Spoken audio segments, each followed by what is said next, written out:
NSG 성경 아카데미에 오신 여러분들을 환영합니다.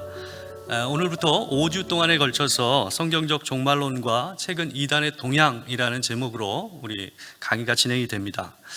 오늘은 합동신학대학원의 조직신학 교수로 계시는 이승구 교수께서 시대의 징조와 마지막에 될 일들이라는 주제로 강의를 해주십니다.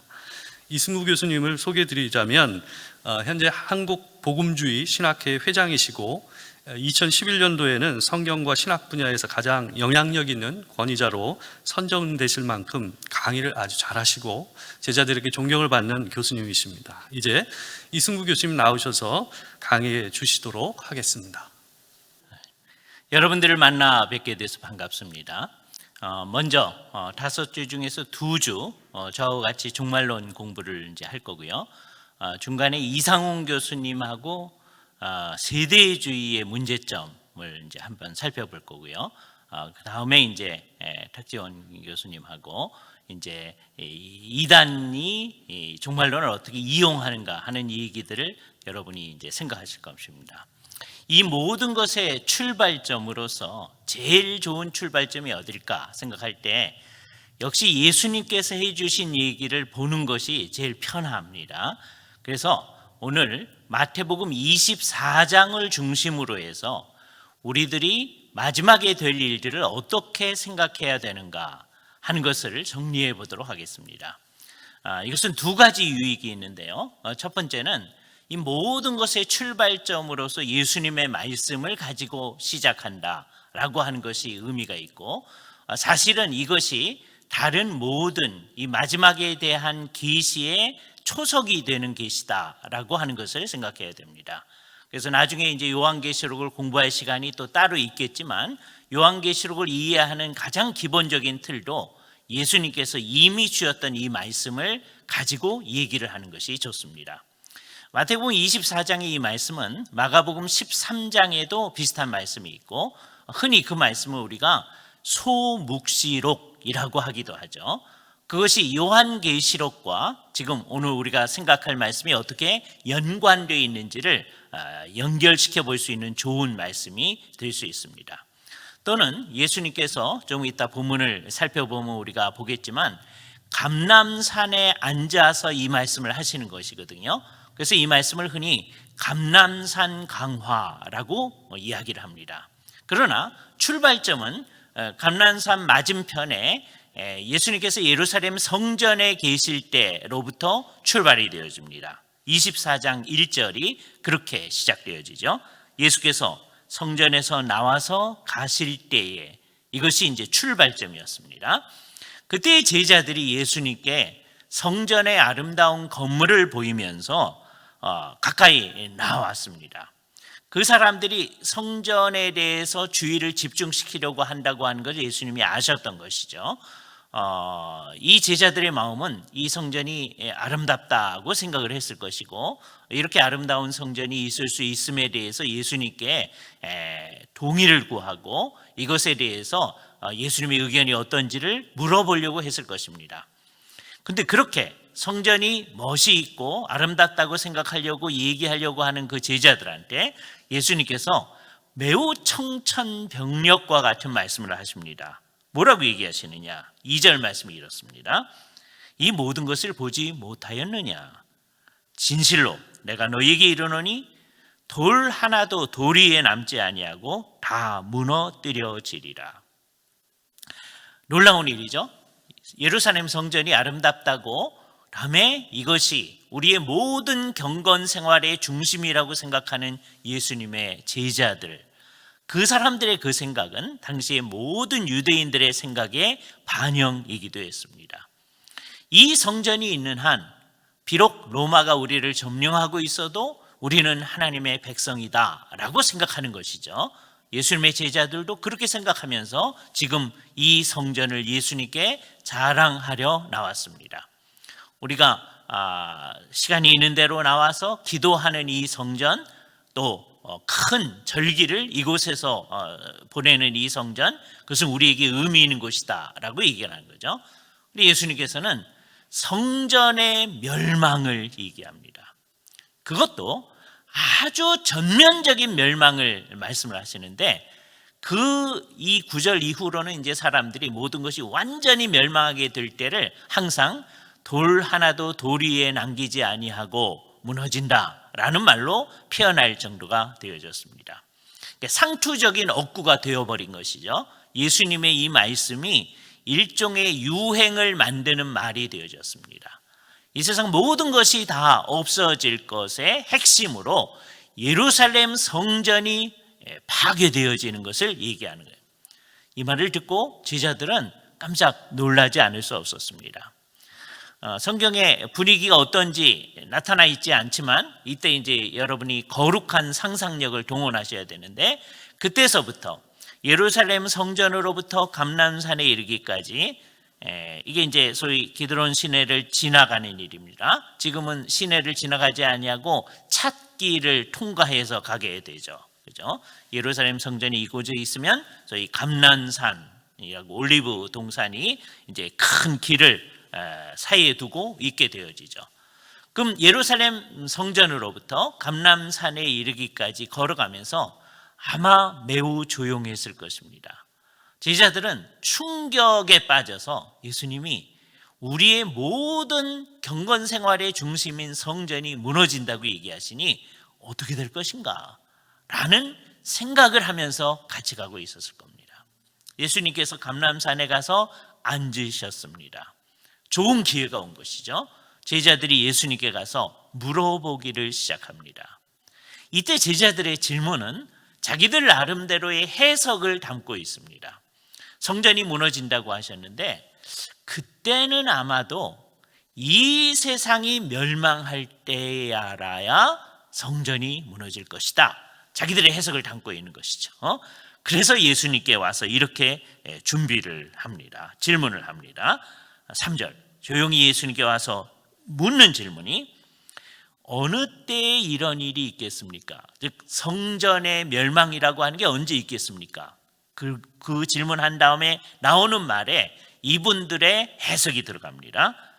주의 임하심과 세상 끝에는 어떤 일이 있겠습니까? 사실 성경을 잘 연구하는 사람들한테는 여기 번역되어 있는 주의 임하심이라는 말이 굉장히 해석하기 어려운 말입니다. 이 말은 예수님을 앞에 놓고 하는 말이니까 당신님의 임하심이라는 말이거든요. 그런데 한국 사람들은 사람을 앞에 놓고 당신이라고 얘기하기가 굉장히 어려웠던 거예요.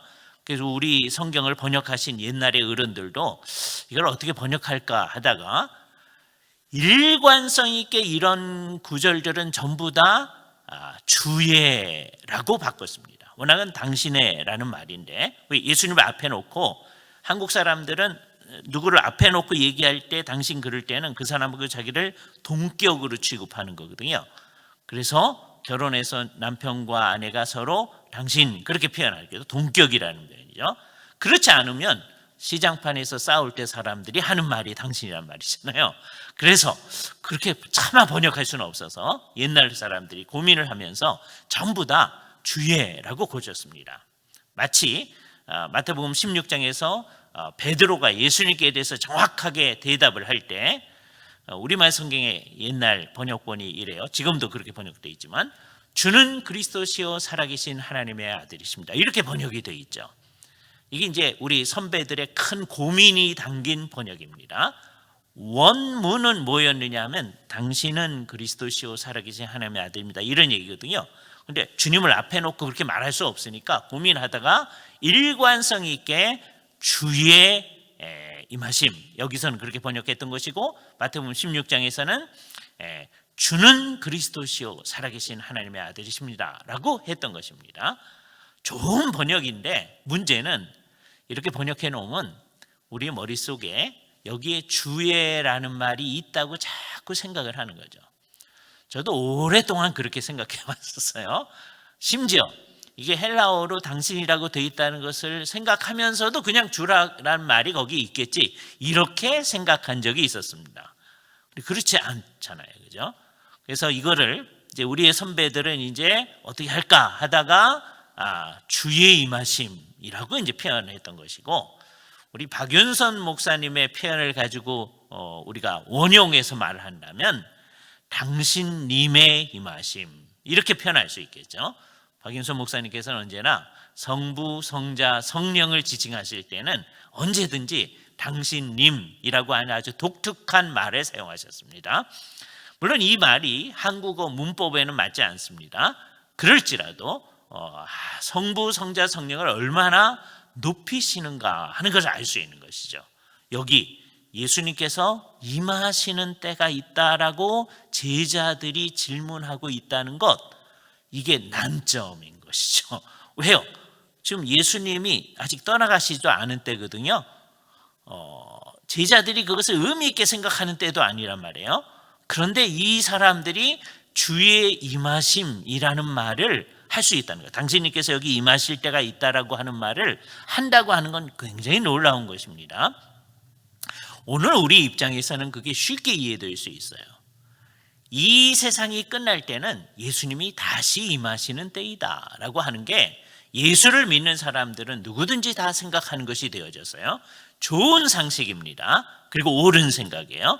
근데 당시 예수님의 제자들이 그 생각을 그렇게까지 할 수 있었을까? 이게 굉장한 어려움입니다. 그래서 이게 어려운 구절이에요. 그러나 본문이 분명히 그렇게 되어 있으니 우리는 그것을 그냥 받아들여야 됩니다. 정말 자기들이 하는 말을 자기들도 모르면서 하는 제자들의 귀중한 질문입니다.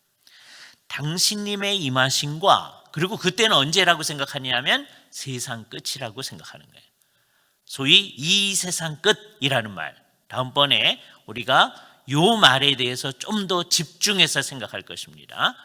오늘은 그냥 우리들이 일반적으로 한국에서 사용하는 말, 이게 틀린 말이에요.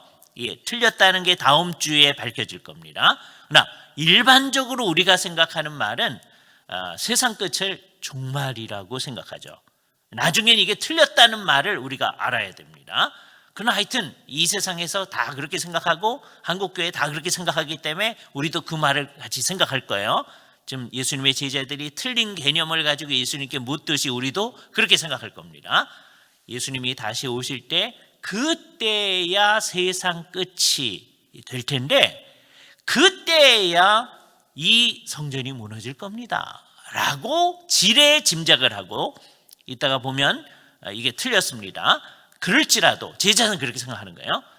이 아름다운 성전이 무너지는 것은 이 세상이 끝날 때야 될 것이고 그때는 언제냐?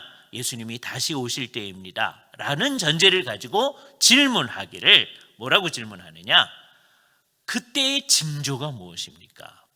요 말로부터 이제 또 하나의 유행어가 나타나기 시작하는데 그게 시대의 징조 또는 때의 징조라는 말입니다. 이건 오랫동안 기독교계에서 사용한 말이에요. 시대의 징조. 그리고 이상한 종말론이 나타날 때마다 그것을 캐치프레이즈로 해서 사람들이 이상한 얘기를 하기 시작합니다. 그래서 상당히 많은 사람들이 잘못된 얘기를 많이 했기 때문에 시대의 징조를 찾는 사람들이 다 이상한 사람인 것처럼 생각할 수가 있어요. 그래서 우리는 오늘 성경을 따라서 정말 시대의 징조를 어떻게 알아야 되느냐 하는 얘기를 할 것입니다.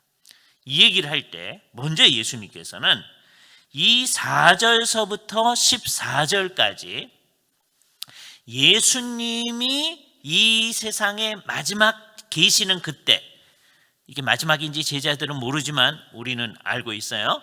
예수님이 마지막으로 계신 이때서부터 예수님이 다시 오실 때까지의 그림 전체를 다 그려줍니다. 일단 4절서부터 14절까지가 전체적 그림이다 라고 하는 것을 이해하셔야 돼요. 그리고 이따가 이제 구체적으로 그 얘기를 하실 때 15절부터 22절에 있는 앞부분, 22절 앞부분까지 거기서 예루살렘 성전의 멸망에 대해서 얘기를 해 주십니다. 그걸 정확하게 그렇게 알아야만 사람들이 오해를 안 하게 돼요. 그리고 22절 그 뒷부분서부터 마지막까지 정말 당신님의 다시 오실 때에 대해서 얘기하기 시작하셔요. 그래서 이 마태복음 24장 구조가 이렇게 되어 있다는 것을 정확히 알아야만 사람들이 오해를 안 할 수 있어요. 우선 4절서부터 14절까지가 초림서부터 재림까지의 상황을 전체적으로 그려놓고 있는 거다라는 얘기입니다. 이 얘기를 할 때 예수님께서 제일 처음 하시는 말씀이 뭐냐면 너희가 미혹을 받지 않도록 주의하라. 4절에서 얘기합니다. 제일 처음 하신 말씀이에요. 일성. 그래서 소위 종말론에 관한 얘기에 대해서 우리가 얘기를 할 때는 예수님께서 우리에게 주의를 촉구하신 미혹받지 않도록 하는 것에 대해서 신경을 써야 됩니다. 이 말은 상당히 많은 사람들이 미혹받으리라고 하는 것을 생각해야 한다는 거예요. 종말론과 관련해서 수없이 많은 잘못된 생각들이 나타나서 사람들을 잘못된 대로 이끌어 갔거든요. 그것을 예수님께서 미리 보시는 겁니다. 그래서 예수님께서는 미혹받지 않도록 해라 라고 얘기합니다. 그 미혹은 대개 뭐와 관련된 것이냐? 많은 사람들이 내 이름으로 와서 나는 그리스도라 하여 많은 사람을 미혹할 것이다. 소위 유사 그리스도가 수없이 많이 출몰하게 될 것이다. 지금 이게 언제서부터 언제까지의 특성 중에 하나라고 그랬습니까? 초림서부터 재림까지의 전체적 특성이라고 그랬어요. 그죠?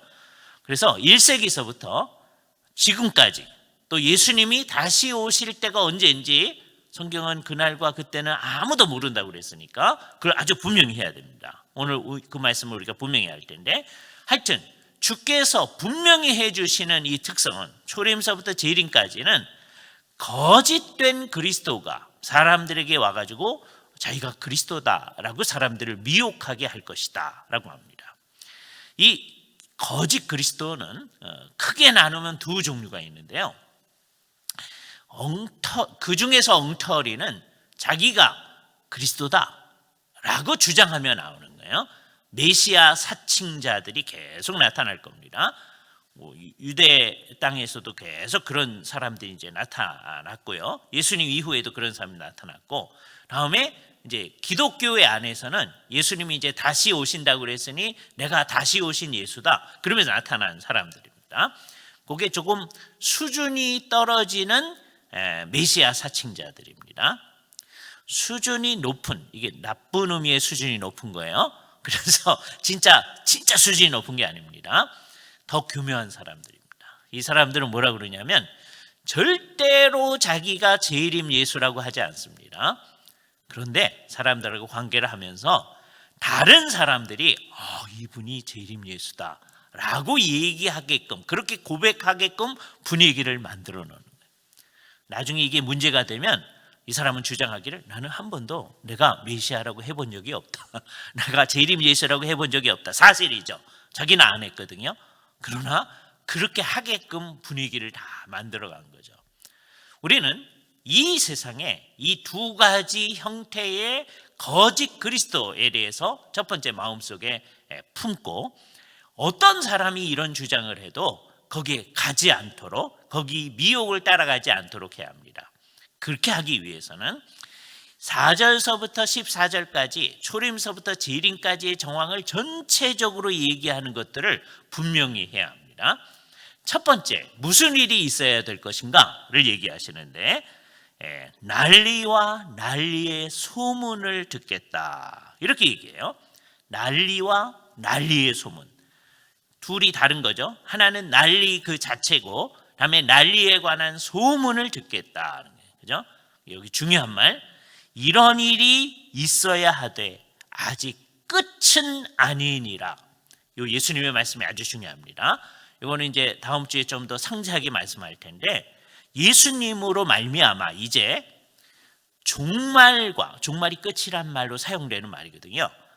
그런데 종말과 끝이 구별되게 되어졌습니다. 종말이라는 게 이 세상에 오는다고 예수님이 얘기한 거예요. 이런 일이 있어야 한다. 종말이 온다 하는 거예요. 종말이 있어야 하되 종말이 왔다고 해서 끝이 왔다고 생각하면 안 된다. 종말과 끝은 다르다. 다음 주에 이 얘기를 자세하게 말씀드리겠어요. 그러니까 종말이 한 기간이 되어질 것임을 시사하시는 말씀입니다. 그러니까 오늘 제일 처음 우리 마음속에 이제 품어야 될 생각은 뭐냐 하면 마지막에 될 일들이라고 하는 것들이 우리에게 있게 되어지는데, 그때가 되었다고 해도 세상 끝이라고 하는 거, 순텔레이아라고 하는 새로운 개념이 나타나는 거예요. 옛날에는 그게 종말이었었어요. 구약에서는 그걸 종말이라고 그랬어요. 그런데 예수님께서 이제 새로운 개념을 도입시켜 주신 거예요. 그래서 우리 마음속에 품어야 됩니다. 이런 일이 있어야 하되 끝은 아직 아니다. 그죠? 이제 그 난리와 난리의 소문이 어떤 것인지 한번 생각해 보겠습니다. 첫 번째, 어떤 일이 일어난다고 합니까? 7절에 민족이 민족을, 나라가 나라를 대적하여 일어나겠고, 이 얘기를 듣는 순간 전쟁을 생각하게 되죠. 그죠? 전쟁이 있을 거다. 그리고 곧바로 무슨 얘기를 하냐면 기근과 지진이 있을 거다. 근데 예수님께서 뭐라고 하냐면 이것이 재난의 시작이다. 재난의 시작이라는 말은 끝은 아직 아니니라 라는 것을 생각하는 거죠. 따라서 여기서 이제 우리가 흔히 쓰는 말 한마디를 고쳐야 되는데, 상당히 많은 사람들은 정통교회에서도 자꾸 그런 식으로 말하시는 분들이 있어요. 어떤 식으로 말하냐면 이 세상에 난리가 나고 기근과 지진의 소문이 나고 하는 거 보니까 이제 종말이야 라는 말, 이게 안 되는 말이다. 이런 일들이 있어야 되는데 끝은 아직 아니다 라고 하는 말을 첫 번째 우리 마음속에 새기고, 우리 말에 이런 일이 일어나는 것으로부터 이게 그러니까 종말이야 라고 하는 말을 사용하지 말아야 된다 라고 하는 것을 생각을 해봐야 됩니다. 그러나 이런 일이 있어야 되는데, 다시 한번 기억하세요. 이게 언제부터 언제까지의 상황에 대한 묘사라고요? 초림서부터 재림까지 전체 상황에 대한 묘사다. 그 정황 중에 첫 번째 정황이 뭐냐? 난리와 난리의 소문이 계속 있게 되어지는 거예요. 1세기서부터 계속해서 있는 겁니다. 기근 지진이 계속해서 있는 현상이다 라고 하는 것을 우리 마음속에 생각해야 돼요. 이게 우리 시기에 이렇게 한꺼번에 있는 거라고 생각하지 말아야 된다. 이것은 전체적으로 그런 거다. 첫 번째 특성이 난리와 난리의 소문이었어요. 전쟁, 기근, 지진 뭐 이런 거였습니다.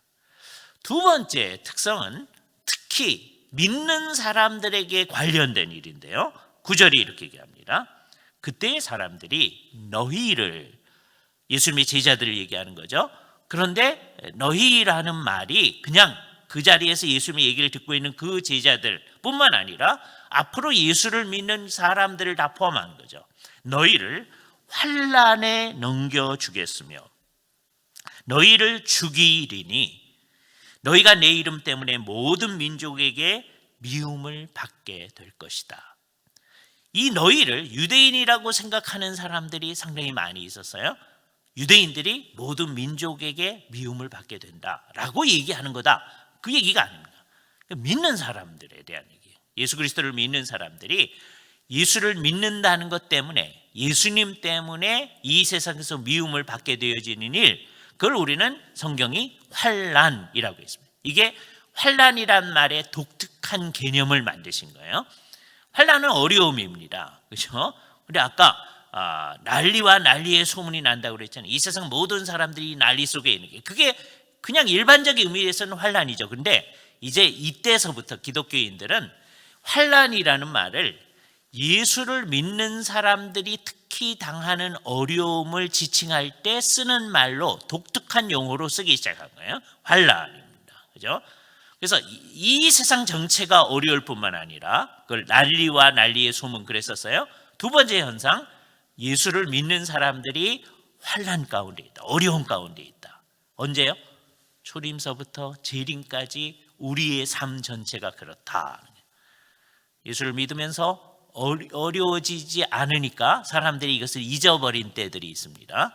중세 때 조금 잊어버렸었어요.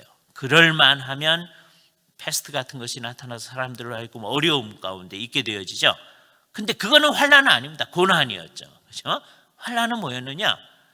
종교개혁이 일어나고 개혁자들이 하나님의 말씀을 따라서 성경대로 믿고 성경대로 예배하자라고 했을 때 그 사람들을 잡아 죽이는 일들이 나타났죠. 그런 것이야말로 환난입니다. 그죠? 그런데 그렇게 자기도 예수를 믿는다고 하는 사람들이 그런 식으로 예배하는 건 안 돼, 그런 식으로 믿는 건 안 돼 라고 하면서 잡아주기는 일이 일어났잖아요. 그게 10절이 말하는 것과 비슷한 상황이죠. 그때 많은 사람이 실족하게 되어 서로 잡아주고 서로 미워하게 했으며, 환난이 이 세상이 우리에게 주는 어려움일 뿐만 아니라 그것에 교회 공동체가 동조해서 그 안에서 서로 잡아주고 하는 일이 나타나겠다. 1세기, 2세기, 3세기에 많은 그리스도인들이 환난 가운데 있어서 정말 예수를 믿으면 감옥에 갇히기도 하고 죽임을 당하기도 하는 일들이 일어났죠. 그것도 환난이었던 거예요.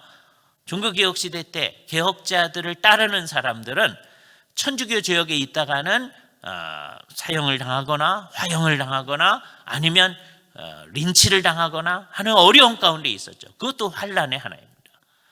우리 시대에도 수없이 많은 사람들이 예수를 믿는다는 것 때문에 어려움을 당하고 있습니다. 그래서 우리는 환난의 의미를 어느 정도 알 수 있어요. 우리의 선배들이 이런 환난을 많이 경험했던 것을 우리는 압니다.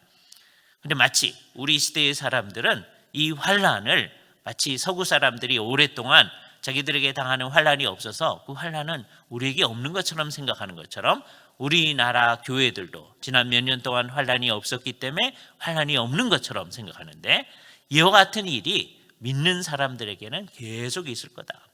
이게 초림서부터 재림까지의 큰 특성이 이런 거예요. 우리는 늘 환난 가운데 있으리라, 어려움 가운데 있으리라. 무릇 그리스도 예수 안에서 정말 경건하게 살고자 하는 자들은 환난 가운데 있으리라, 핍박을 받으리라 라는 말을 우리는 성경 곳곳에서 듣게 되어지는 겁니다. 세 번째 특성은 뭡니까? 11절이 얘기하는데 거짓 선지자가 많이 일어나 많은 사람을 미혹할 것이다. 세 번째 특성이에요. 거짓 선지자들, 잘못된 가르침을 가르치는 사람들이죠. 그래서 이 세상 안에서 사람들을 미혹된 길로 인도하는 사람도 있을 수 있고, 특별히 교회 공동체 안에서 사람들을 잘못된 길로 인도하는 사람들이 나타나게 될 것이다. 성경이 말하는 가르침 이외의 가르침을 얘기하는 것은 전부 다 거짓 선지자인 것이죠. 더군다나 하나님께서 계시의 모든 말씀을 다 주시고 이제 그 새로운 계시가 있지 않도록 하는 상황에서 우리에게 새로운 계시가 왔다라고 하는 그 모든 것들은 다 거짓 선지자의 가르침이 되는 겁니다. 우리 시대에는 그것을 찾기가 쉬워요. 거짓 선지자의 가르침은 뭐냐? 새로운 계시가 왔다고 생각하는 모두 다 거짓 선지자이죠. 내가 하나님으로부터 무슨 계시를 받았다. 새로운 계시를 받았다고 하는 사람들은 자기가 받았다는 새로운 계시의 근거에서 성경을 막 해석합니다. 또 새로운 계시를 받는 것을 얘기하지 않는다고 그래도 성경을 다 믿지 않거나 아니면 성경을 잘못 해석해서 사람들을 오도하는 사람들이 거짓 선지자들이라고 말할 수 있을 것입니다. 이게 세 번째 현상이죠. 이 세상 가운데 있을 아주 악한 현상입니다. 이와 함께 나타나는 이상한 일 12절이 두 가지를 얘기하는데 그 두 가지는 같이 생각하는 게 좋겠어요. 불법이 성함으로, 불법이라고 하는 것은 아노미아잖아요. 그러니까 법이 없는 거죠. 그것은 성경 가운데서 언제나 죄를 지칭하는 말입니다. 그죠? 죄는 불법이니라. 나중에 바울이 그렇게 얘기하죠. 죄라고 하는 것의 성격은 아노미아, 불법이다. 그 불법, 즉 죄가 성하게 되겠다. 그래서 점점점 이 세상 역사는 그 전서부터도 죄가 많지만 재림이 가까울수록 점점점 불법이 성해가는 거예요. 그죠? 그러면서 반비례하는 게 있는데 사랑이 점점 식어질 것이다. 이 세상은 워낙 불법이 성행하고 진짜 사랑을 안 하는 것이기 때문에 어떤 의미에서 이 얘기는 교회 공동체에 관한 이야기일 수도 있습니다. 교회 공동체는 죄를 멀리해야 되는 공동체인데 점점점 교회 공동체 안에도 불법이 성한다. 즉 죄가 증진해 나간다라고 하는 것. 그리고 교회 공동체는 이제 비로소 사랑을 할 수 있게 된 사람들인데 이 세상은 진정한 사랑을 모르는데 이제 교회가 사랑을 할 수 있게 된 사람들인데 교회 공동체조차도 점점점 사랑이 식어진 상황 가운데 있다. 특별히 이 사랑이 식어지리라라는 말과 관련해서 모든 시대의 교회는 스스로를 잘 점검해야 할 것입니다. 우리가 과연 그런 상황 가운데 있지 아니한가 하는 것을 생각해야 되는 거죠. 그러므로 이 전체, 여기까지가 다 나쁜 얘기잖아요. 이 전체를 살펴봤을 때 우리가 해야 할 일은 딱 하나뿐인데, 끝까지 견디는 자, 이게 우리가 할 수 있는 일이죠. 여태까지 얘기가 다 나쁜 얘기였습니다. 다시 한번 정리한다면 어떤 것이었습니까? 난리와 난리의 소문이 있었죠. 전쟁, 기근, 다음에 지진 계속 되어진 거예요. 초림서부터 재림까지. 그때도 끝까지 견뎌야 됩니다. 이 세상 모든 사람들이 그러니까 우리도 그 안에서 견뎌야죠. 코로나 바이러스 상황 가운데서 우리는 잘 견뎌야 됩니다. 그죠? 그러나 코로나 바이러스는 환란은 아닌 거예요. 이 세상이 같이 당하고 있는 어려움이죠. 그죠? 예. 그 안에 믿는 사람들에게 있는 아주 독특한 어려움, 환란이라고 하는 게 늘 있다. 시기적으로 각 지역마다 환란이 있을 수 있는 거죠. 그때 끝까지 견뎌야죠. 세 번째, 거짓된 메시아들이 나타나고 거짓 선지자들이 나타날 때 그들의 가르침을 따라가지 않는 것, 그것이 끝까지 견디는 것이죠. 사람들은 죄를 향하여 나아가고 사랑을 하지 않으려고 할 때 진짜 견디는 사람은 죄에 저항하고 진짜 사랑을 계속해 나가는 거예요. 그러니까 이 상황 가운데서 교회 공동체가 해야 할 일은 뭐냐? 계속해서 죄에 저항하고 사랑이 우리 공동체 안에서 넘쳐나진다면 예수님의 말씀을 따라서 우리가 끝까지 견디는 사람이다 라고 얘기할 수 있어요. 여기까지 얘기가 견디는 거니까 이것도 나쁜 얘기란 말이에요. 근데 유일하게 좋은 소식 하나가 여기 나타납니다. 그게 뭐냐? 천국 복음이 모든 민족에게 증언되기 위하여 온 세상에 전파되리니. 그래서 초림서부터 재림까지의 성격 중에 유일하게 긍정적 성격은 뭐냐? 천국 복음이 모든 민족에게 증거되기 위해서 전파되는 거예요. 이 표현에 주의하세요. 전파되어집니다. 근데 왜 그러느냐? 모든 민족에게 증거가 되기 위해서. 어떤 사람들은 그것을 듣고 믿어서 천국, 하나님 나라 안으로 들어오게 됩니다. 어떤 사람들은 그것을 거부하고 하나님 나라하고 관련 없이 이 세상에서 살게 되어집니다. 그럴지라도 그게 그 사람들에게 증거가 되어지는 거예요. 증거되기 위하여서 전파되어진다. 그 일이 다 이루어지고 나면 그제야 끝이 오리라. 다시 한번 끝이 강조되어지죠.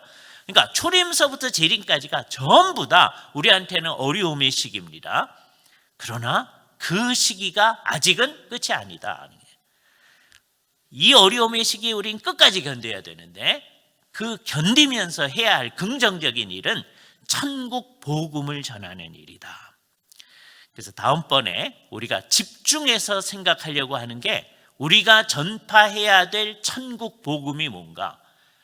기독교 종말론에서 제일 중요한 얘기가 그겁니다. 그리고 사실 옛날 많은 사람들이 이 천국 복음이란 말을 오해시켜 온 적이 많이 있는 것이죠. 그래서 우리가 집중해서 이걸 1시간 따로 떼어내서 우리가 이것을 살펴볼 겁니다. 그래서 우리는 지금까지 4절서부터 14절까지 초림서부터 재림까지의 정황을 잘 그려놓은 거예요. 이걸 머릿속에 넣어놔야 됩니다. 초림서부터 재림까지가 다 이렇다. 그런데 소위 끝이 가까울수록 이게 더 집중된 형태로 나타나리라 라는 건 생각할 수 있죠. 그러나 성격 자체는 이것은 항상 이 초림서부터 재림이라고 하는 기간이 가지고 있는 성격이다. 난리의 시기죠. 환란의 시기죠. 거짓 선지자들의 시기죠. 불법이 횡행하는 때이죠. 사랑이 식어지는 때입니다. 그러나 천국 복음이 선포되어지는 시기, 이 시기를 얘기했습니다. 이제 15절서부터 21절까지 예수님께서는 예루살렘 성의 멸망이라고 하는 아주 구체적인 주제를 다루시는 거예요. 제자들은 예루살렘 성의 멸망하고 세상 끝을 연결시켜서 질문을 했어요. 예수님께서는 그렇게 해서는 안 된다고 하는 걸 시사하시는 겁니다. 전체적인 그림을 미리 그려놓은 다음에 이제 비로소 제자들이 궁금해하는 그 주제, 예루살렘 성의 멸망에 대해서 얘기를 합니다. 15절 보세요. 그러므로 너희가 선지자 다니엘이 말한 바 멸망에 가증한 것이 거룩한 곳에 선 것을 보거든. 이게 다니엘서에 나오는 표현이죠. 그죠? 그런데 괄호를 쳐놓고 읽는 자는 깨달을진저 했었습니다. 이것 때문에 상당히 많은 분들은 마태복음이 기록되었을 때는 예수님께서 말씀하셨던 다니엘이 말한 바 멸망에 가증한 것이 거룩한 곳에 선 것을 보는 일이 일어났다라고 생각하는 분들이 있습니다. 요거에 따라서 마태복음의 연대를 결정하게 됩니다. 정확히는 우리가 몰라요. 마태복음이 언제 기록됐는지 모릅니다. 그러나 상당히 이런 식의 마태복음이 기록됐다고 보시는 분들도 있고요. 그것도 좋은 견해입니다. 상당히 많은 분들은 마태복음이 마가나 하고 달리 이 사건이 일어나기 전이 아니고 이것은 일어난 후이기 때문에 괄호 쳐놓고 읽는 자는 깨달을진저 했다는 거예요. 예수님께서 이 말씀을 미리 하셨었습니다. 그러니까 예수님을 믿는 사람들은 이런 일이 일어나거든 앞으로 이렇게 해야 된다고 준비를 하고 있었다는 거죠. 예수님께서 하신 말씀을 생각하지 않은 사람들은 준비를 안 했겠죠. 그죠? 멸망에 가증한 것이 지극히 거룩한 곳에 선 것. 유대인들은 지극히 거룩한 곳 그러면 성전이라고 즉각적으로 알게 될 건데 거기에 멸망에 가증한 것이 선 것이라는 말을 뭘 생각한 것일까라고 했을 때 많은 사람들은 이게 예수님께서 지금 이 말씀을 한 30년경에 하는 거라고 생각을 하죠. 예수님이 언제까지 사셨느냐에 따라서 이건 생각이 다른데 한 이걸 27년으로 보시는 분도 있고요. 좀 더 앞으로 갈 수도 있습니다. 예수님께서 이제 이 말씀하시고 십자가에 달려 돌아가시고 부활하시고 하는 거를 27년으로 보는지 아니면 30년으로 보는지 뭐 그때쯤 또는 그보다 좀 더 앞일 수도 있습니다. 그때서부터 한 40여 년 지나게 되면 AD 70년에 로마의 디도 장군이 와가지고 예루살렘 성을 파괴하게 되어집니다. 로마의 깃발 가운데 상징물 가운데 하나가 이제 독수리 문양이 있잖아요. 독수리 문양의 깃발을 내세우면서 예루살렘 성전 안으로 들어온 거예요. 그죠? 그래서 결국 여기에다가 제우스 상을 이제 만들려고 하기도 하고 이런 것이죠. 그러니까 이런 깃발의 진전, 로마군의 진전이라고 하는 것이 AD 70년에 예루살렘 성을 멸망시킨 거예요. 그죠? 예수님께서는 일단 지금 15절서부터 21절까지는 그것을 생각하시면서 얘기를 하는 거예요. 딴 거를 여기다 집어넣으시면 안 됩니다. 여기는 예루살렘 성전의 멸망에 관한 얘기다. 그러니까 지금부터 한 40년 뒤에 되어질 일을 얘기하는 거예요. 그때 너희는 어떻게 해야 되느냐? 그때 유대에 있는 자들은 산으로 도망할지어다. 그러잖아요. 이게 예수님이 예언하신 이 말씀이 앞으로 이 세상 끝에 되어질 일을 본다고 생각하시는 분들, 이게 수없이 많은 세대주의자들이 그렇게 해석하고 많은 사람이 그렇게 하는 거예요. 그래서 그런 사람들이 늘 뭐라고 하냐면 예수님이 오실 때가 가까워지면 우리가 어느 산으로 가서 준비를 해야 된다. 평소의 삶하고 다음에 우리가 예수님의 오심을 준비하는 삶을 달라야 되는데 어떻게 달라야 되느냐? 산으로 가서 준비를 해야 된다. 왜? 예수님이 산으로 가라고 했기 때문이다 라고 해석한 분들이 해외에도 많고요. 우리에도 수없이 많았던 것이죠. 뭘 잊어버렸기 때문입니까? 15절서부터 21절까지가 예루살렘 성전의 멸망에 관한 얘기를 하는 거다. 이 분위기 전체는 유대인들을 대상으로 한 거예요. 예수님께서 그렇잖아요. 유대에 있는 너희들은 산으로 도망할지어다. 그때 어떻게 도망하느냐? 지붕에 있는 자는 집 안에 있는 물건을 가지러 내려가지 말고 그냥 내려와서 빨리 도망해라. 밭에 있는 자들은 밭에서 일하려면 겉옷을 벗어놓고 일하잖아요. 겉옷을 가지러 뒤로 돌이키지 말고 빨리 도망하라. 신속하게 도망하라 라고 얘기하는 거예요. 왜요? 이 일이 있게 되면 너희에게 큰 어려움이 있게 될 것이기 때문에 도망해야 되는데 어떤 상황에서는 어렵습니까? 그날에 아이벤 자들과 젖 먹이는 자들에게는 화가 있으리로다. 도망하는 일에 지장이 있어서 그런 거예요. 이거를 교회 공동체에 적용하면 안 되는 거란 말이에요. 주님이 가까울 때가 됐는데 언제 결혼하고 애 낳고 그러느냐. 주를 위해서 준비를 해야지. 그래서 아이 가지게 되면 화가 있으리라고 얘기하지 않느냐. 그러나 예수님께서 뭐라고 합니까? 너희의 도망하는 일이 겨울이나 안식일이 되지 않도록 기도하라. 그렇게 얘기하시잖아요. 안식일이 되지 않도록. 우리는요, 도망하는 일이 안식일이 돼도 토요일 날 우리에게 지장이 없어요. 근데 유대인들은 토요일 날은 아무것도 못하는 거거든요. 그러니까 이게 유대적인 정황을 염두에 두고 예수님께서 하신 말씀이다 라는 것은 아주 분명한 겁니다. 이것을 마지막 때 어느 시점에다 놓고 주님께서 이 얘기를 하시는 거다, 그렇게 얘기하지 않도록 해야 됩니다. 그래서 이것을 잘못 오용하는 사람들, 예수님이 다시 올 때쯤에 우리는 특별히 어떤 곳에 가서 미리 준비를 하고 있어야 되고, 그때에는 우리들이 결혼 같은 거 하지 말고 그다음에 특별히 일상생활하고는 다른 생활을 해야 된다라고 하는 것, 그런 것이 여기 적용되지 않는 얘기다라고 하는 걸 얘기해야 돼요. 그래서 이제 이거를 매우 큰 환난이라고 얘기를 해요. 이게 굉장히 중요한 말이에요. 매우 큰 환난. 그런데 이 큰 환난이란 21절에 있는 이 말은, 이 말을 경첩으로 해서 의미 있는 말인데, 큰 환난인데, 큰 환난이라는 말을 쓰면서 한편으로는 예루살렘 성의 멸망이라고 하는 것을 지칭하는 거예요. 그러나 앞으로 있게 될 큰 환난을 지칭하는 말입니다. 예수님께서 이걸 의도하는 거예요. 그래서 이제 요 21절 말씀을 경첩으로 해서 이제 마지막에 될 일들을 예수님이 얘기하는 대로 가게 됩니다. 22절서부터는 이제 마지막으로 가는 거예요. 그 마지막 때의 성격이 어떤가 하는 것들을 얘기해야 됩니다. 첫 번째, 이 환난은 아주 큰 환난이다. 창세로부터 지금까지 이런 환난이 없었고 후에도 없으리라. 일단은 유대인들 입장에서는 예루살렘 성의 멸망이 그런 거라고 생각을 해야 돼요. 그러나 그 사건이 일어난 다음에도 그보다 더 어려운 일이 있었거든요. 그렇기 때문에 이거는 궁극적 대환란을 얘기해 주는 게 아니다. 그러니까 대환란이라는 말의 1차적 시련 그리고 궁극적 시련을 생각을 하면서 예언의 다중적 성취를 생각하며 이 말씀을 생각해야 돼요. 그래서 이것이 1차적으로 이루어졌을 때는 유대인들에게 디도 장군이 와서 예루살렘 성전을 멸망시킨 그 일, 수없이 많은 유대인들이 죽었습니다. 왜요? 성전을 지키기 위해서, 저들이 오지 못하도록 하기 위해서 항전을 한 거죠.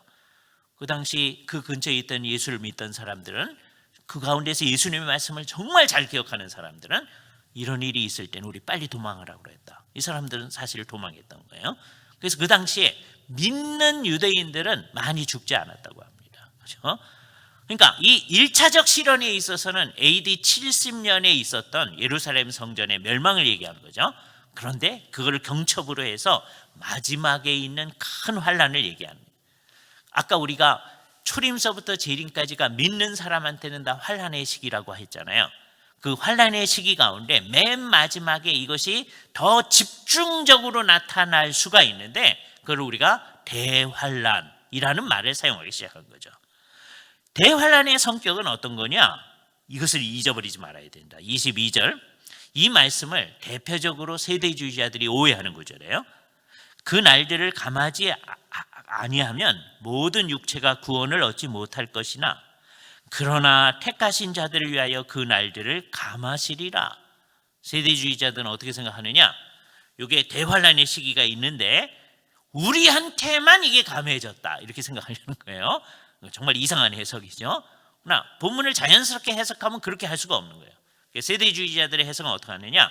대환난 시기가 되면, 그게 이제 해석에 따라서 이상훈 교수님하고 나중에 보겠지만, 어떤 분들은 이 대환난 시기의 초반부에 믿는 사람들은 하늘로 간다, 휴거한다, 이렇게 생각하시는 분들이 있어요. 또는 중반부에 간다, 이렇게 생각하시는 분들이 있습니다. 이것을 이제 소위 환난 중간 휴거설 그래요. 맨 처음에 견해는 환난 전 휴거설 그래요. 그 세대주의자들이 자기들끼리 서로 의견을 달리합니다. 근데 그 사람들의 견해는 뭐냐? 왜 우리는 휴거하느냐 하는 이유가 뭐냐 하면 우리는 이것이 감하여졌기 때문에 이런 환란을 조금 받는 거다라고 하는 얘기예요. 그런 식으로 생각하면 중간 휴것을 얘기하는 분이 조금 이 구절하고 맞는 것 같이 보이잖아요. 그러나 이 구절의 자연스러운 해석은 그게 아니다. 만일에 이 환란이 계속되어지면 그 누구도 구원함을 받지 못한다. 이 원칙의 선언이에요. 그래서 주님께서 우리를 위하여 이 기간이 무한정으로 긴 기간은 되지 않도록 할 거예요. 그날을 감해 준 거예요.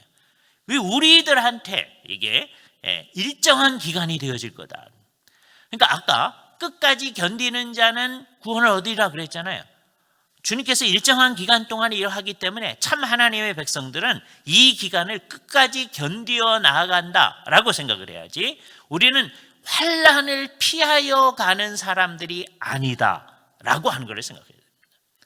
모든 세대주의자들이나 세대주의의 영향을 받은 사람들은 계속 주장하는 게 이거예요. 우리는 환란을 피해 가야 된다. 그죠? 그래서 환란 피해 가는 것이 복된 소식이라고 생각하는 경향이 있어요. 세대주의자들이. 이 말씀과 관련해서 우리는 디도서에 있는 한 구절을 생각해야 되는데 복된 소망이 뭐냐라고 했을 때 우리 주 예수 그리스도께서 이 땅에로 임하여 오시는 것, 그게 복된 소망이다. 디도서는 그렇게 얘기한단 말이에요. 세대주의자들은 복된 소망이 뭐냐? 환란을 피하여 가는 것이라고 생각해요. 오늘의 본문을 잘 읽어보면 그 누구도 환란을 피하여 간다라고 얘기하지 않는다라고 하는 걸 알 수 있어요. 이 어려운 시기가 우리에게 있을 것인데 우리는 그것을 끝까지 견디어 나가는 사람들이다. 자, 그러면 어떻게 해야 되느냐? 몇 가지 해야 할 일이 있습니다. 초림서부터 재림까지 계속해서 어떤 일이 일어난다고요? 거짓 그리스도가 나타나고 거짓 선지자가 나타난다고 그랬죠. 이것에 주의해야 됩니다. 24절을 보세요. 23절에서부터 그때 사람들이 너에게 말하되 보라 그리스도가 여기 있다 혹 저기 있다 하여도 믿지 말라. 성경의 이 부분을 해석할 때 기독교의 성격이 나타납니다. 기독교는 아무거나 다 믿는 종교가 아니고요. 믿어야 할 것을 믿고 이거는 생명 전체를 내대고 믿어야 돼요. 내 존재 전체를 다해서 믿어야 돼요. 예수 그리스도를 통하여 우리를 구원하셨다. 예수님께서 다시 오시는 날이 분명히 있다. 하나님께서 이 세상을 창조하시는 일이 있다. 이런 것들. 성경이 말하는 것은 이 세상이 암만 아니라고 그래도 성경이 말하는 대로 생명을 다 내놓고 우리 존재를 다해서 믿어야 됩니다. 근데 성경이 말하지 않는 거는 믿지 말아야 되는 거예요. 그런데 상당히 많은 사람들이 성경이 말하는 거는 안 믿고요. 성경이 말 안 하는 것을 믿으려고 합니다. 그리고 그걸 기독교 신앙이라고 얘기하려고 하는 경우가 있어요. 이게 미혹을 받는 겁니다. 예수님께서 미혹받지 말라고 했잖아요. 그렇죠? 그래서 뭐에 미혹을 받지 말아야 되느냐? 첫 번째는 거짓 그리스도의 출현 소식에 미혹을 받지 말아야 돼요. 그리스도께서 공중에 이미 임했다. 뭐 그런 얘기 믿지 말아야 되는 거예요. 그렇죠? 신천지가 요즘은 그 대표적인 예죠. 재림 예수가 이미 와 있다라고 하는 것 믿지 말아야 되는 것이죠. 성경이 말하는 대로 믿고 성경이 안 말하는 것은 믿지 않는 것. 이걸 좀 더 구체화하면 성경을 제대로 해석한 것을 믿고 성경을 잘못 해석한 것을 믿지 않는 것. 이게 기독교 신앙이다. 종말론 문제와 관련해서 주님께서 처음부터 미혹받지 말라라고 한 것을 생각해야 돼요. 미혹받는 사람들은 믿지 말아야 할 것을 믿는 사람이 되어집니다. 종말론 문제에서 제일 중요한 게 이거예요. 물론 다른 문제도 마찬가지입니다. 성경이 가르친 대로만 믿고 성경이 가르치지 않은 건 믿지 말아야 됩니다. 근데 우리들은 어떤 성향이 있느냐? 우리의 큰 원칙, 우리가 가야 될 원칙은 뭐냐면 성경이 가는 데까지 가고 성경이 멈추어 서는 데서 멈추어 서야 되거든요. 이건 종말론 문제에 있어도 그렇게 해야 됩니다.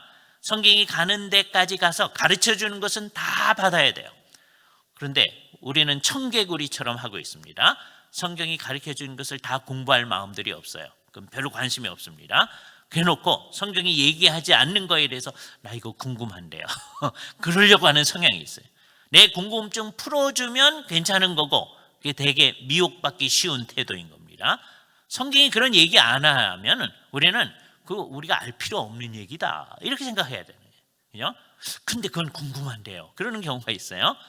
그 궁금한 게 있을 수 있어요. 성경이 안 가르쳐 주는 거 우리 그거 가지고 있다가 나중에 하늘에 가서 우리 주 예수님께 여쭤봐야 됩니다. 주님을 딱 가서 뵙는 순간에 우리의 상당히 많은 의문들은 다 풀릴 거예요. 그냥 뵙는 순간에. 그래도 남는 질문은 주님하고 친히 물어보시면 돼요. 그죠? 우리가 질문할 수 있는 건, 이 세상에 있을 때 질문할 수 있는 건 뭐냐? 성경이 이미 가르쳐 준 거는 이 세상에 있을 때 질문하면 돼요. 그리고 그 일을 위해서 우리 교역자들이 각 예배당 안에 이렇게 파송되어져 있는 겁니다. 2000년 교회 역사를 대변하는 사람들로서 우리 교역자들이 성경은 이렇게 해석해야 된다라고 하면서 우리 남서울 은혜교회도 파송되어져 있는 거예요. 그렇죠? 그래서 우리 교육자들하고 같이 질문하면서 성경이 말하는 대로 성경의 가르침을 배워나가는 거예요. 성경이 가르쳐주지 않는 것, 그건 궁금해하지 말고 혹시 있으면 그건 나중에 하늘에 가서 질문하려고 하셔야 됩니다. 그걸 우리 교육자들한테 성경이 얘기 안 하는 것, 나 이거 궁금한데 알려주세요 하면 우리 목사님들이 설명할 길이 없습니다. 목사님들이 실력이 없어서 설명 못하는 게 아니고 그게 목사가 할 일이 아니기 때문입니다. 우리는 성경이 말하는 대로만 얘기해야 되고요. 성경이 얘기 안 하는 얘기는 하지 않는 것입니다. 두 번째 우리를 미혹해 하는 게 뭐냐? 사람들이 이 거짓 그리스도한테 가도록 하기 위해서 큰 표적과 기사를 보여 할 수만 있으면 택하신 자들도 미혹하려고 한다는 거예요. 그래서 예수님이 25절에 보라 내가 너희에게 미리 말하였노라 그러잖아요. 여러분 여기서 예수님의 그 답답해하는 마음 안 느껴지시나요? 내가 이렇게 미리 말했다. 너희 미혹당하지 말아라. 그리고 왜 내가 미리 말하였노라 그걸 강조하실까요? 그런데 그 신경 안 쓰고 또 가서 미혹당하는 사람, 거짓 그리스도한테 가는 사람 있을 것임을 생각하면서 안타까워하시는 얘기죠. 그죠? 여러분의 그 예수님의 안타까워하는 마음을 잘 생각해 보셔야 돼요. 그죠? 미리 말하였다. 사람들을 미혹하기 위해서 표적과 기사가 일어난다는 거예요. 사인과 시일이에요. 놀라운 일들이에요. 예수님께서만 이것을 일으킨 게 아니고 거짓 선지자들도 이것을 일으킨다는 겁니다. 그건 가짜 일이 아니에요. 실제로 사람들이 일어나고요. 그런 일이 일어날 거라는 거예요. 그래서 우리는 그것을 추구해 나가지 않는 사람들입니다. 주님께서 교회 공동체 안에서 함께 예배할 때 우리들 가운데서 병든 사람을 일으키시고 하는 일이 있을 수 있어요. 오늘도 그런 일이 있을 수 있습니다. 그러나 우리는 그것을 추구하지는 않죠. 함께 모여서 주 앞에 간절히 병든 이들을 위해서 우리가 간구하죠. 주께서 그 간구를 들으셔서 기도에 대한 응답으로 우리 가운데 병든 자들을 고쳐주시는 일이 있습니다. 그러나 우리는 그것을 추구해 나가지 않습니다. 그러니까 이것을 쉽게 표현한다면 교회가 집회를 하면서 우리들 가운데서 치유가 일어날 수 있어요. 우리의 기도에 대한 응답입니다. 그러나 교회 공동체는 신유 집회, 치유 집회를 하지 않습니다. 그것을 목표로 하는 것은 주님의 뜻에 어긋난 것이다. 그죠? 치유 집회를 하는 곳들은 자칫 잘못하면 이 위험성을 일으키고 있을 수 있다는 것을 생각해야 돼요. 치유 집회를 하지 말라고 했더니 교회는 이제 치유가 일어난다는 걸 안 믿습니까? 이렇게 하면 안 되는 거예요. 우리는 한 번도 주님께서 놀라운 일을 일으키시는 것을 금해 본 일이 없어요. 그러나 그것은 주 앞에 간절히 간구할 때 주께서 일으키신 놀라운 일들이고 우리의 삶 가운데서 우리가 여러 번 경험한 일들일 것입니다. 그러나 우리는 그것 자체를 추구하지 않으니, 왜냐하면 그것 자체를 추구하는 사람들은 이 미혹된 기사를 사용하여서, 놀라운 일들을 사용하여서 사람들을 거짓 그리스도와 거짓된 가르침으로 인도하는 데로 이끌어갈 위험성이 있기 때문입니다. 메시아가 오시는 일은요, 누구든지 다 알 수 있게 오는 것이다 라고 얘기합니다. 맨 마지막에 그리스도께서 오실 터인데 인자가 오신다고 얘기했어요. 그죠? 그런데 그때 인자가 와서 그리스도가 광야에 있다 해도 너희는 믿지 말고 나가지 말고 보라 골방에 있다 하여도 믿지 말아라. 왜? 그럼 믿을 필요가 없는 것이 예수님이 다시 오실 때에는 누구든지 다 알 수 있게 온다.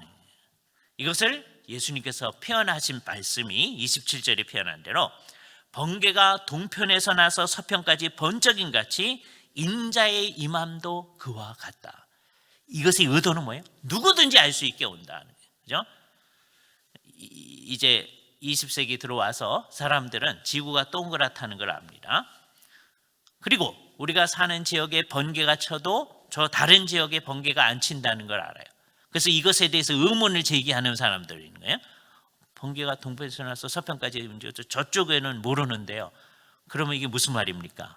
예수님이 말하는 의도를 잘 해석하지 못한 거예요.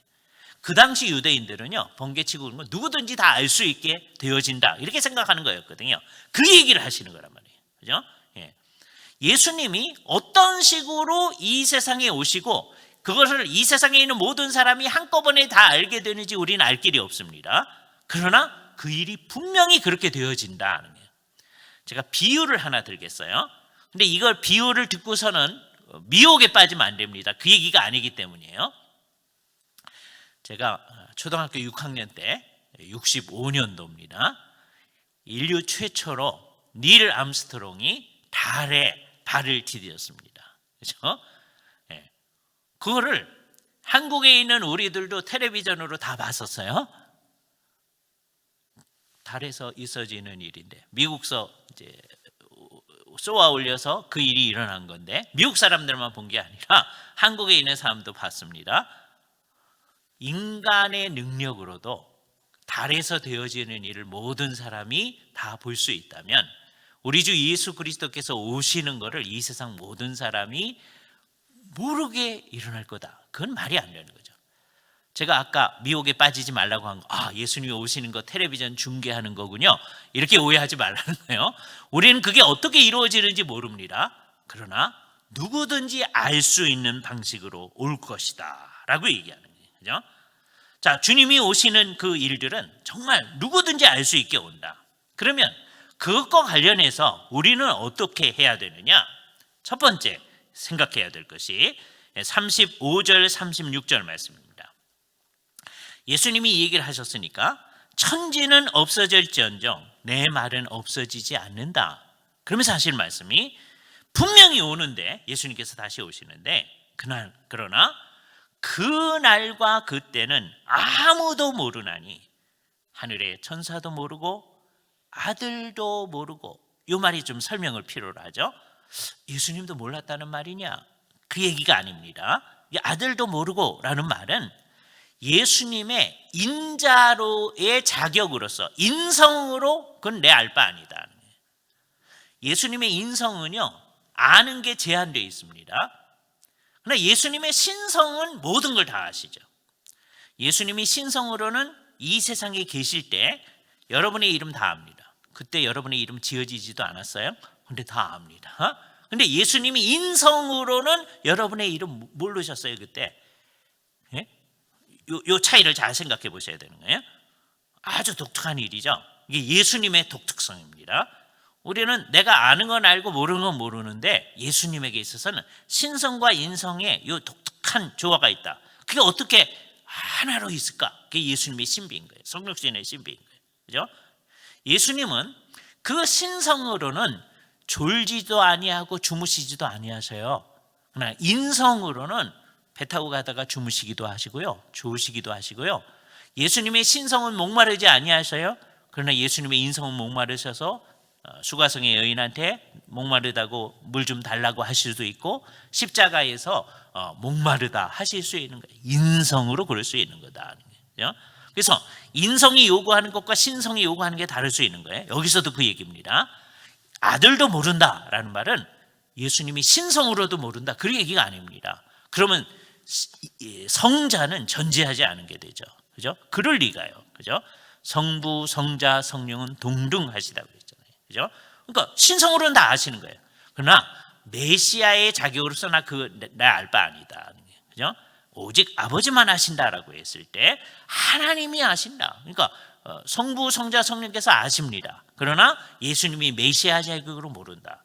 정말 모르는 거예요. 우리들 가운데 예수님이 언제 온다 그런 얘기를 하면 안 된다. 시한부 종말론이라고 하는 게 잘못된 것이 이 말씀 때문임을 우리는 알아야 되죠. 그죠? 이거를 변개할 수가 없습니다. 첫 번째 우리가 생각해야 돼요. 그러면 예수님이 다시 올 때까지 이 세상은 어떻게 될 것인가? 예수님께서 얘기하는 거예요. 예를 듭니다. 노아의 때와 같이 인자의 임함도 그러하다 하는 거예요. 노아의 때 어떻게 됐는데요?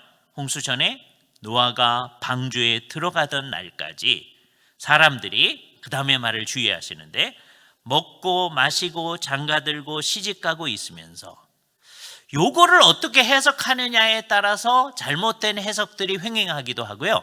제대로 된 해석으로 갈 수도 있습니다. 또 홍수가 나서 그들을 다 멸하기까지 깨닫지 못하였는데 인자의 임함도 이와 같을 거다. 그 말은 뭐예요? 먹고 마시고 장가가고 시집가고. 이게 잘못된 해석은 뭐냐면 이게 나쁜 거라고 얘기를 하는 거예요. 그렇죠? 나쁜 거라고 생각해요. 그러나 사실 이거의 의미는 뭐냐면 일상적인 생활입니다. 일상적인 생활. 일상적인 생활을 하고 있는 거예요. 근데 갑자기 홍수가 왔던 거죠. 예수님이 다시 올 때도 사람들은 먹고 마시고 술 마시는 거 아니에요. 그러니까 식사하실 때 그냥 음료 드시는 것을 얘기하는 거예요. 먹고 마시고 장가가고 시집가고 일상적인 일을 하는 거예요. 그죠? 근데 일상적인 일을 하는데 이제 이따가 그 특성이 나타나는데 하나님의 백성들은 어떻게 사느냐? 일상적인 일을 하면서 하나님의 뜻을 생각하면서 사는 거예요. 그런데 하나님 백성이 아닌 사람들은 일상적인 일을 하면서 그게 다라고 생각하면서 사는 거예요. 여기에 차이가 있는 거예요.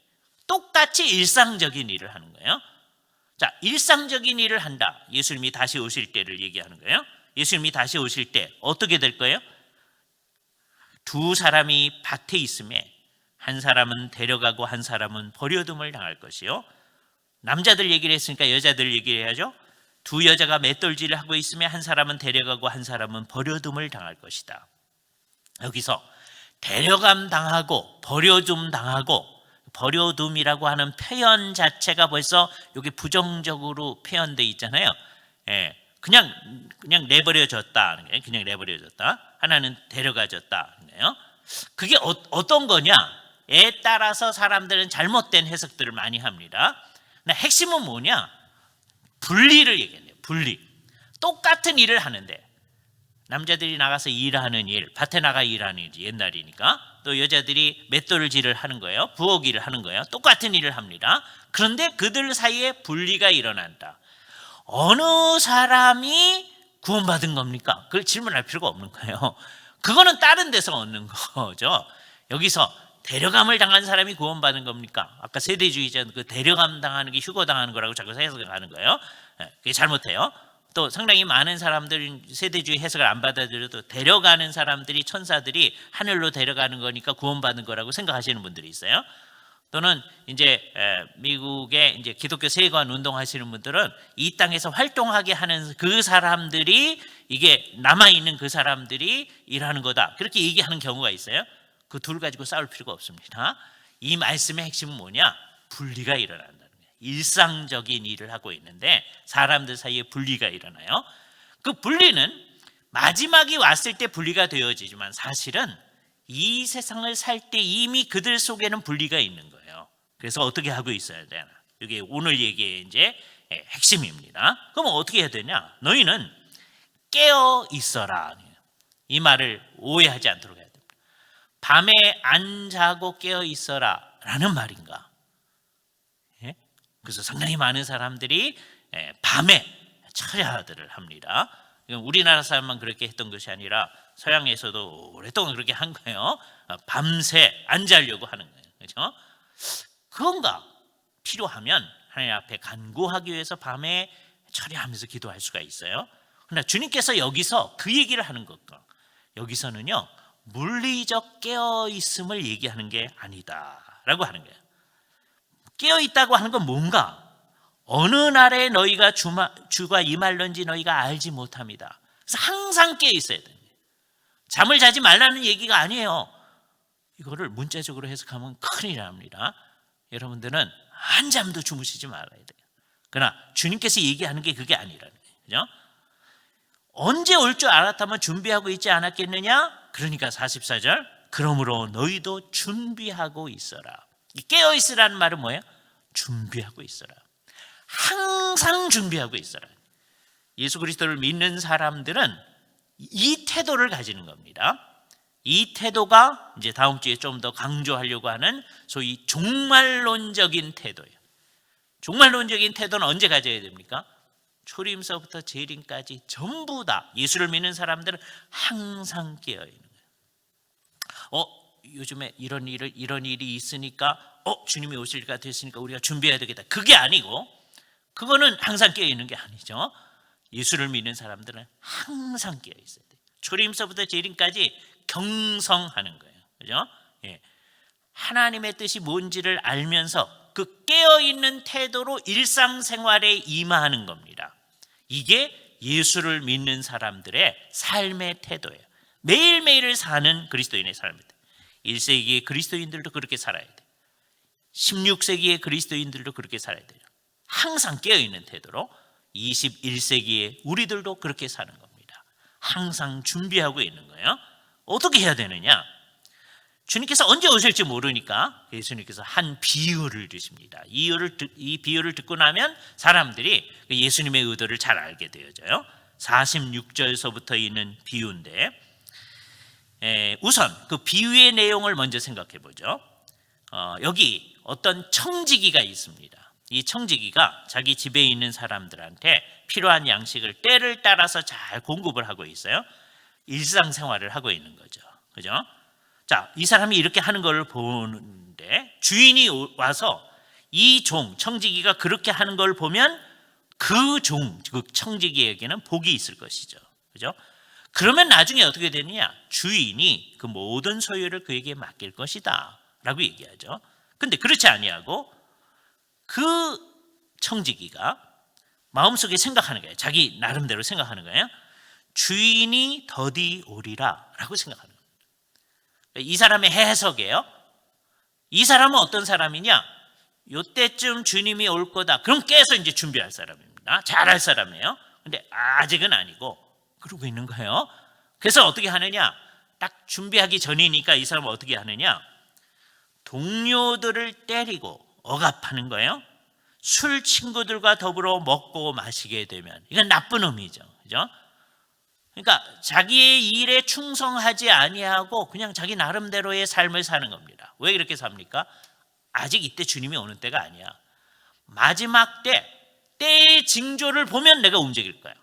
그러나 그 전에 내가 이렇게 내 마음대로 살고 있어도 돼 라고 생각하는 거. 자기의 해석이죠. 언제든지 예수님한테서 야단 맞는 종들은 언제든지 얘기가 길어지고 자기 나름의 해석이 굉장히 길어진 것을 볼 수 있습니다.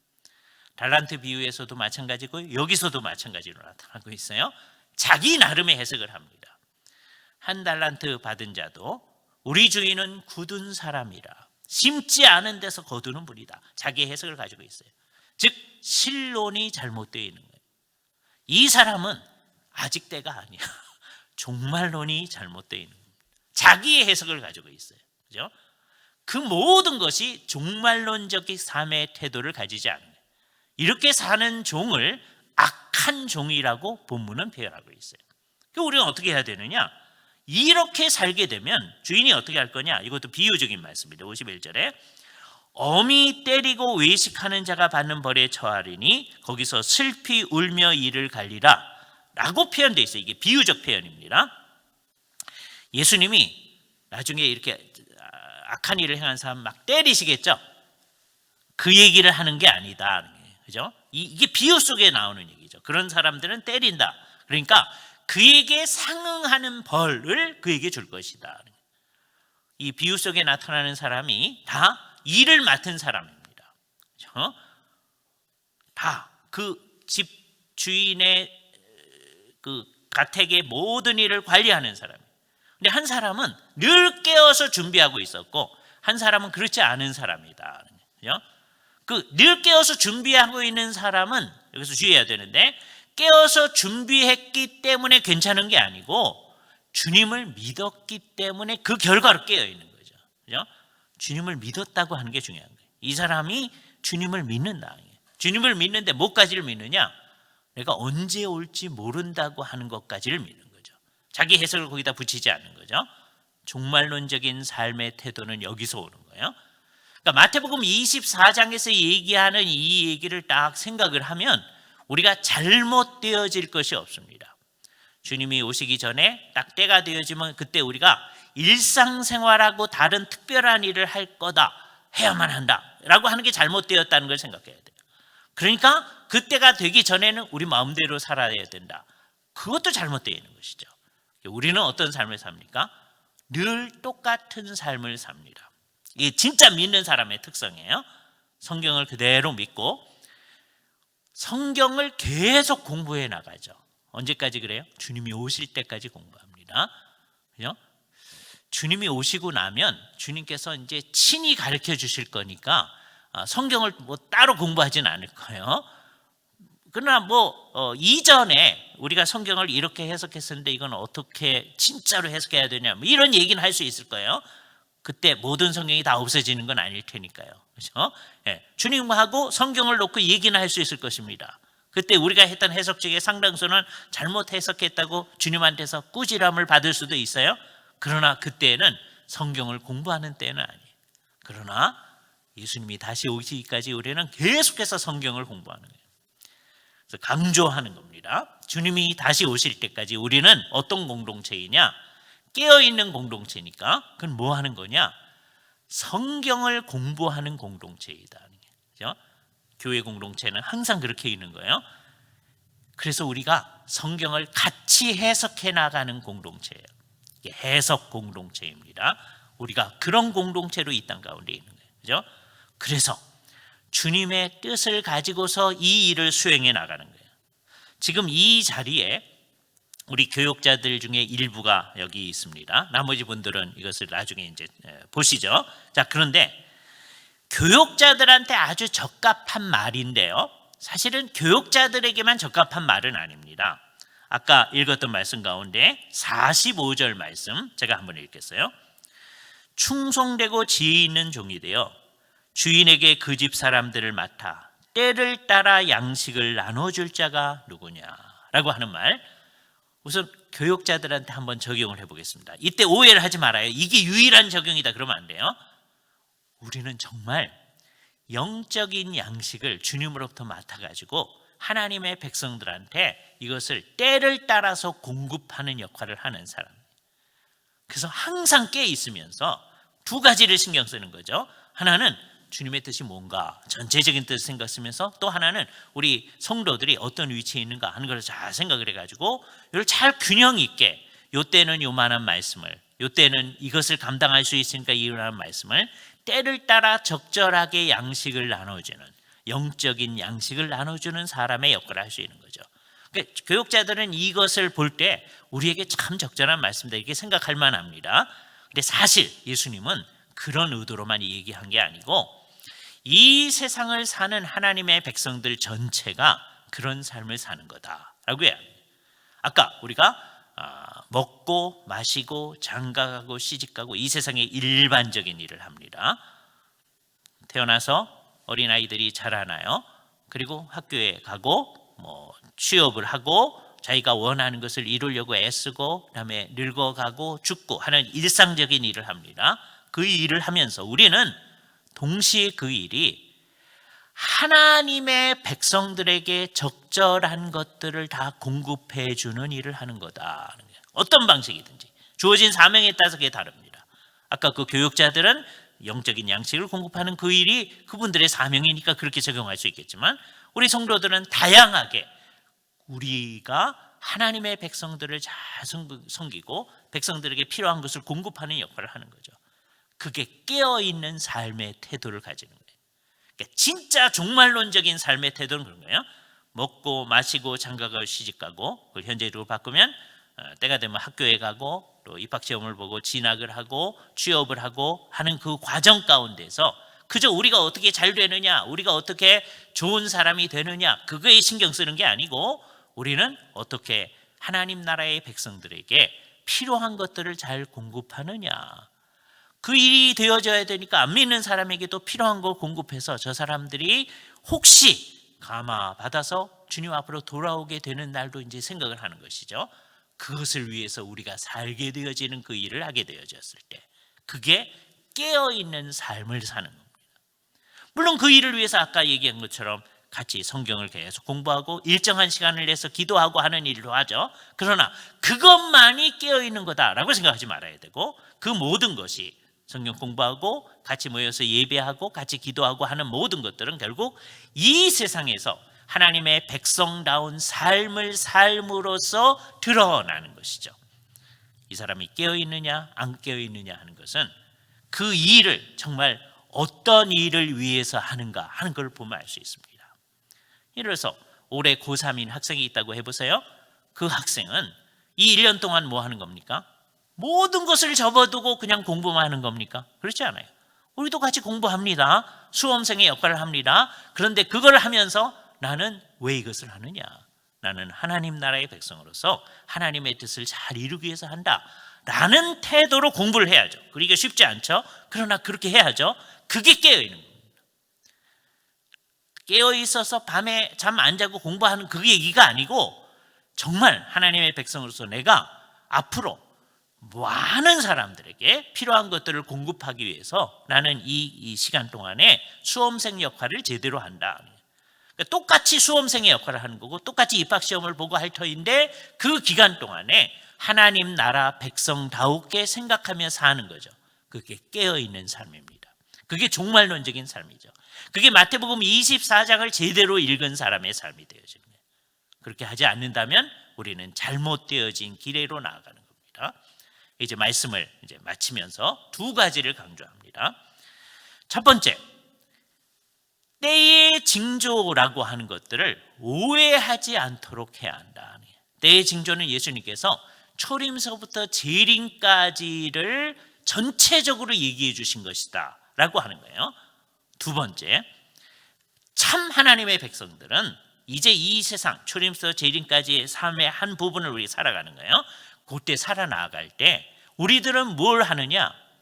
어려움 가운데 있을 거다. 우리는 어려움을 피하여 갈 거다. 성경이 그렇게 얘기하지 않는단 말이에요. 우리는 어려움 가운데 있는데 그 어려움 가운데 끝까지 인내하면서 있을 거다라고 하는 걸 얘기하는 거예요. 그래서 이 종말에 관한 가르침들이 주변에서 벌어지면서 우리가 이렇게 하게 되면 환난을 피하게 됩니다라는 가르침은 다 잘못된 가르침이다 라고 하는 것을 분명히 해야 됩니다.